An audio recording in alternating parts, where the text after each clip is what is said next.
بسم الله الرحمن الرحيم والطور وكتاب مسطور في رق منشور والبيت المعمور والسقف المرفوع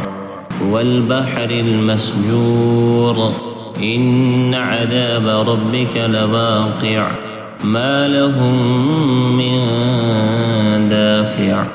يوم تمور السماء مورا وتسير الجبال سيرا فويل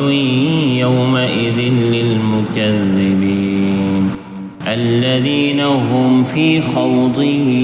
يلعبون يوم يدعون إلى نار جهنم دعا هذه النار التي كنتم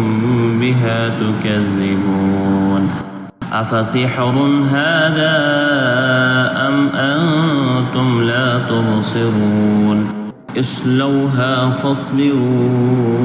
أو لا تصبروا سواء عليكم إنما تجزون ما كنتم تعملون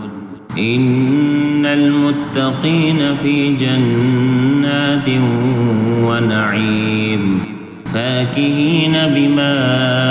آتاهم ربهم ووقاهم ربهم عذاب الجحيم كلوا واشربوا هنيئا بما كنتم تعملون متكئين على سرر مصفوفة وزوجناهم بحور عين